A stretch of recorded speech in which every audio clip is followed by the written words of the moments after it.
Today I'm super excited because it is episode 2 of my new series called Thrift Store Glow.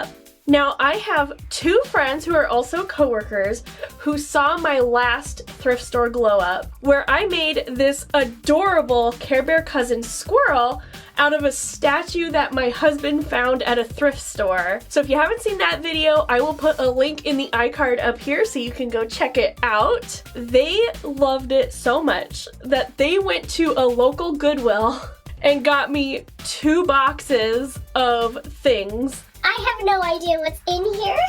So here is a little clip of them searching through Goodwill to find what they got for me. So you are gonna see before I see.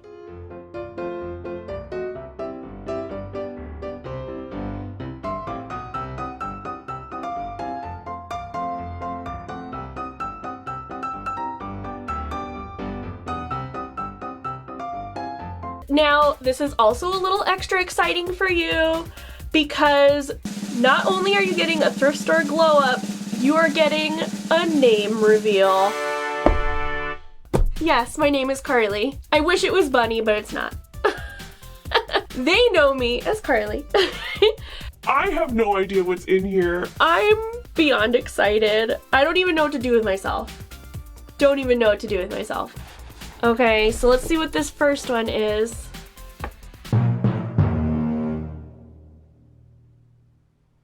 What? Wait. Oh. Ooh. Ooh, you too. I thought it was a scarf that you were going to make me redo. I was like, I thought we were friends. What is this?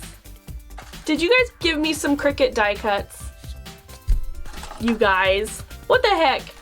What is this? What is this monstrosity? Is it a candle holder? This is absurd. It's a monkey with a flower tail reading a book? What? Speechless. Are these die cuts just for fun, or were you guys trying to get me to incorporate the die cuts into the makeover? Look at this friggin' raccoon. Okay, this is just the first box. Box 2 is significantly lighter in weight.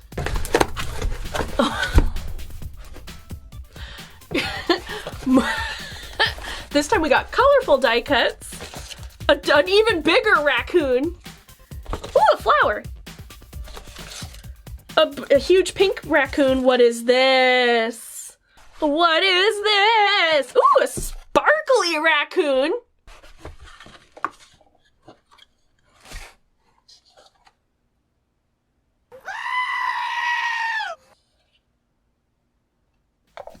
It's a music box.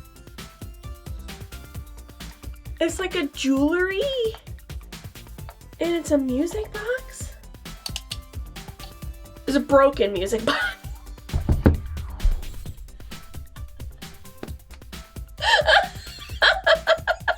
I got so excited. I got so excited about the music box. Wait.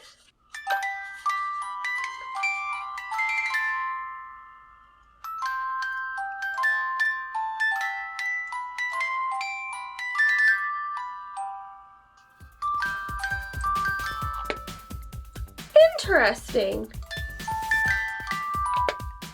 If any of you coffee beans know what song that is, let me know. I'm gonna try playing it for my Google to see if it knows. I don't even know where to start with this. What in the world?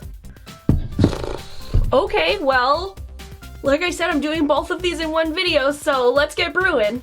Before I move on to repainting this item, I want to admit that I definitely bit off way more than I can chew. Both of these pieces together are way too time intensive, so instead of doing both in one video, I am gonna do 2 separate videos. I will be doing the monkey in an episode 3 of Thrift Store Glow Up. I just reached my first 1,000 subscribers, so as a huge thank you and to commemorate the occasion of reaching my first 1,000, I thought what better way than to make a celebration 1K birthday cake with this music box.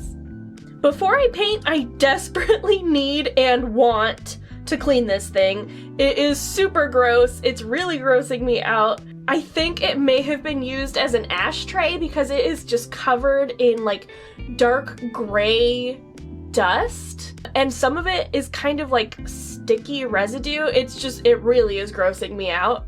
In order to clean it, I wanted to take it apart, so I started with the music box by removing the crank, but then I wasn't really sure how to get the rest of the music box out, and I found out that it is hidden underneath this kind of red raised area, so I pried that away. Then I couldn't figure out how to get the music box out because it's being held down with these 2 screws, but I can't reach the screws from the other side with my screwdriver. So then I was trying to use pliers to like unscrew the screws. I was trying my tiniest screwdriver. I tried a really big screwdriver. I tried some tweezers. I tried everything to get this music box out. Then, of course, I accidentally knocked the little cup thing out while trying to reach the screws. So I said, you know what, forget being gentle, and I just started ripping it apart. I removed the little feet first, and then proceeded to snap the base while trying to remove it, so that was special. I panicked for a minute, but it's nothing that some glue and paint can't fix. So I pried off the rest of the base really gently from the box, and it is disgusting. It's so gross. I don't know what the heck where they had this music box. So I set that aside and finally removed the music box with the screws at the bottom. And now it is time to clean. I got out my spick and span to wipe down everything that was wood or lacquered, and I used soap and water for the plastic cup thing. This base was really grossing me out, so even as I was cleaning it, I decided to forego the lions altogether and just completely pulled them out. I was going to repaint them because I thought I could make them cute and pastel, but Baby Bunny thought she was helping and threw them away, which I didn't find out until after garbage day. So no lions. Now that I'm cleaning this base, you can see what color it is supposed to be versus what color it was when it was dirty. And I am so happy that I am cleaning everything and just completely scrubbing all the dirt away and starting fresh. While that is sitting to the side to dry, it is finally time to change the music box. Now, I still have absolutely no idea what song this is. I tried doing a whole bunch of research to figure it out. I played it for my Google, and I can't figure it out. I left it on Instagram and on my community tab on YouTube for you guys to try and help me, and no one knows what it is. It does kind of sound like That's Amore from Dean Martin, but it's not. So instead of keeping this music that I don't recognize, I decided to find a piece of music that represents me, and it is none other than Sailor Moon.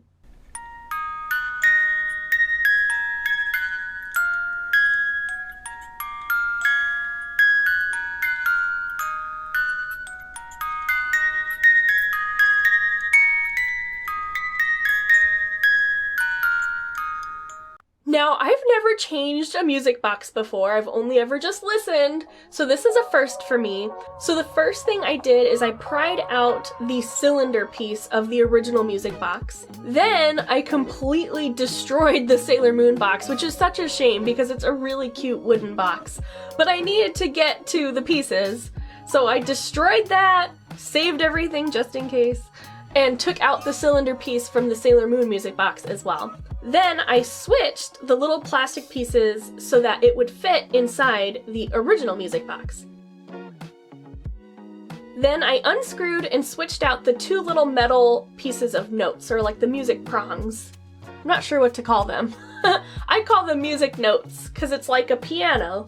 I'm sure there are a whole bunch of technical words for music boxes, and I don't know any of them. I screwed on the little music note prong things into place, and this is definitely really finicky. You have to kind of do it just right, because if you do it too tight or too close to the cylinder, the notes sound like ticking sounds, and it messes up the spring mechanism, and the cylinder just pops out, which happened several times. Also almost hit my husband in the face with it when I went to show him, so sorry. Watch out for that. Then if you do it too loose, you don't get any music at all, so you have to do it just the right amount to get a beautiful melody to play. Now that everything's clean, it is finally time to give this music box a really nice base to work off of. But the surface is really smooth, so I know paint is not going to stick to it, and I don't want to sand it either. So I used my white Liquitex gesso and coated the entire thing. Now this music box has really little delicate carvings on the side, and I knew that even with a bunch of layers of gesso, those carvings were still going to show. So I tried kind of patching them up with some dimensional fabric paint, and I sort of spread it on with a popsicle stick, kind of like frosting a cake, which works because it's a birthday cake music box. So, you know, I'm frosting it. Then, to make it even more opaque white, I covered the entire thing in another layer of pure white acrylic paint. Now, I tried painting over the latch several times, and it just kept making me mad. Every time I painted it, I started to notice it was tarnishing and turning this weird, like, turquoise teal color, so I decided to completely take it off. Thankfully, it was just held on with some little nails, and then I patched up those little spaces with some paint. If you love repainting things and giving them new life as much as I do, then you would fit right in with the Coffee Bean family. You should subscribe so you can become a Coffee Bean too. And click that notification bell so you don't lose me to the big wide world of YouTube. And I still have that super random monkey reading a book with a flower for a tail statue to repaint. So if you don't want to miss that, then make sure you subscribe. Now, because this is a birthday cake, I wanted to make some frosting for the top, so I decided to use some Model Magic air dry clay because I know that it is lightweight and kind of spongy. I have never worked with Model Magic before, so I didn't realize it was quite as stretchy as it is. My first technique to make frosting was to push the Model Magic through a star piping tip, just like regular frosting, and then I curled that up on itself to make a little cone shape of frosting, and it seriously looks perfect. It looks like real frosting. And then to make a big dollop of frosting, I took a big piece of the Model Magic and kind of stretched it out because it does stretch out really nice. And I curled that up on itself with the thicker end at the bottom for the base and the thinner end at the top. And it looks just like piped whipped cream. It looks so good. And I think I'm gonna put it on the base kind of off center a little bit. So I kind of lined up where I want it, stuck the pieces together because they stick together really well, and I set that to dry, and it has taken 72 hours, 3 days for it to dry, and it's still a little spongy. Once it was dry, I painted the whipped cream in another layer of white acrylic paint. It is finally time to paint my cake, but warning, I am not a trained artist. I don't know anything about color theory. I'm not good at mixing colors or making my own colors, and usually when I do make my own colors, I'm just putting in colors that I think would work and just hoping for the best. And in this case, that did not work in my favor. I was trying to come up with a really nice pale yellow kind of cake color, so I used some of my parchment colored Liquitex paint with some yellow and some brown, and it kind of came out like a weird grayish yellow. Like, it's not horrible, but I'm not sure it's what I wanted. So I started over and did a whole bunch of pure white acrylic paint and just a little bit of yellow, and that gave me a really pretty pale yellow color. So I think that one might work, but I still wanted to kind of test it on the box itself. So I started by painting a layer of the first yellow I mixed up and immediately was like, no, this was a mistake, don't do it looks horrible. So I wiped it off really quick with a baby wipe. And then I coated the whole first layer in this pale yellow. I just did the top half of the box because that's going to be one layer of yellow cake. I also did the top edge in a pale yellow because I wasn't totally committed to an idea of how I wanted this to look yet, but I do change it later, so don't get attached. I also painted the lid and the base of the box this really pretty espresso color. Yes, it's called espresso, it's perfect. And this is going to be my chocolate ganache. Now, this espresso color is really, really thin, so I did really thick layers to get the coverage that I wanted. I also wanted a layer of strawberry cake, and this time I mixed up the perfect pale pink color using some hot pink and some pure white acrylic paint. And I painted that on below the pale yellow, but I decided to leave the pillars at the bottom pure white because that little plastic cup is going to sit inside that little space, that hollow space, and I thought if I painted those pillars another color, it would detract from the little cup in the center. So I left them white as kind of a illusion of transparency, if that makes sense. Now for the lid and the inside of the box, it has this like red felt material and I do not like it. It's like not a good texture, it doesn't feel good on your fingers, and it leaves red fuzz everywhere. So I'm definitely going to paint this, but first I need to coat the whole thing so that other paint will stay. So I did a thick coat all over with some white fabric paint.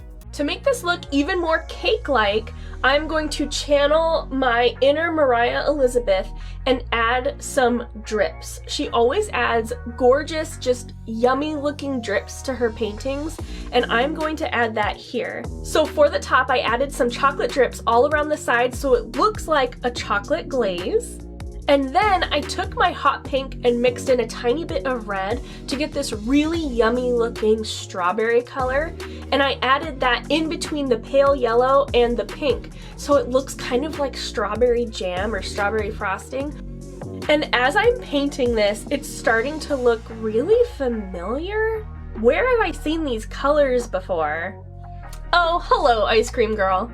Ice Cream Girl is one of my original characters that I repainted on a Blythe doll. She's still one of my absolute favorite creations, and I think she is definitely still in my subconscious months later and was translated a little bit into this box.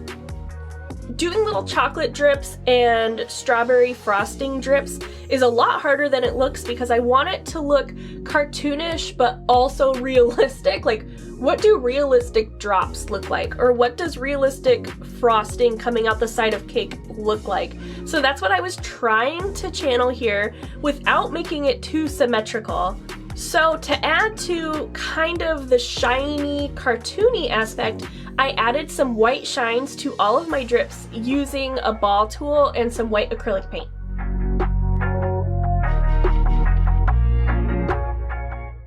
Now back to the lid, I thought it would look really cool if the inside of the lid looked like the inside of the cake. Like if you took off the top of the cake, what would the inside look like? So I painted the bottom of the felt with my same strawberry jam color. Then I painted the insides that nice pale yellow because that's the cake. And then I painted the top of the lid the chocolate espresso brown, which I kind of regret doing because it's really dark, but it's supposed to be the chocolate layer. Then I also did that same chocolate color for the inside edges. So the paint is all dry, and it's finally time to add the varnish and seal in all of that paint. I used matte varnish for the cake pieces, basically anything that's not frosting. So I painted the pale yellow, the pink, the white, and the inside of the box with my matte varnish. Then to make the chocolate glaze and the strawberry frosting really look luscious and delectable, like you could just eat it, I coated that in really thick layers of high gloss varnish. I didn't use any varnish on the inside edges of the lid and the box because I'm worried that when they close it'll stick together and then when I open it it'll rip the paint off, so I left those as they are. Ooh, just painting this varnish onto the icing is making my mouth water. It looks so good. Makes me really want chocolate cake. Everything is done, everything is painted. It is finally time to assemble everything. So my first step was to glue the feet onto the base, and yes, I am going to paint those. I'm just waiting until it's all assembled. Then I glued the cup into the base and screwed in the music box while I still had room. Then I glued the base to the box. I got the music box all set up to make sure it works.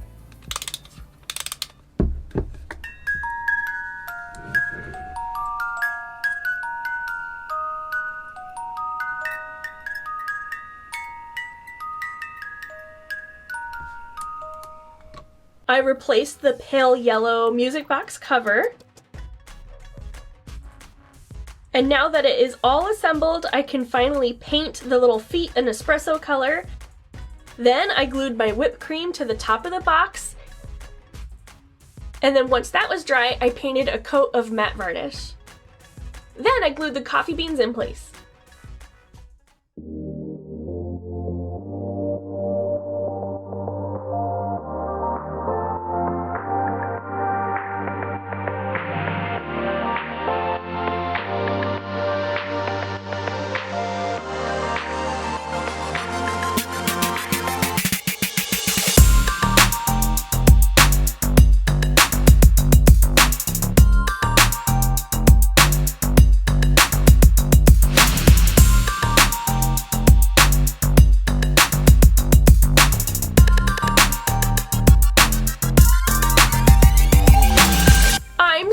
Happy with this box. It looks so good. It is such a huge departure and change from how it originally looked to this. This now looks like a kawaii, yummy ice cream sundae, delicious looking cake. I just want to eat it and go nom nom nom nom nom nom nom. It looks so good. Plus, it's the perfect way to commemorate my first 1,000 subscribers. To all of you in the Coffee Bean family, thank you for being here. I love you so much and I appreciate all of you. Plus, I still have that monkey to repaint. So if you're not already subscribed, make sure you click that subscribe button and click the bell notification so you know as soon as I post. That way, as soon as that monkey repaint is up and you can see what the heck I'm going to do with it, because literally I have no idea. Actually, give me your ideas down below. Maybe one of your ideas will be what the monkey becomes, because ooh girl, I don't know what to do with that monkey. As always, thanks so much for watching, everyone. Love you a latte.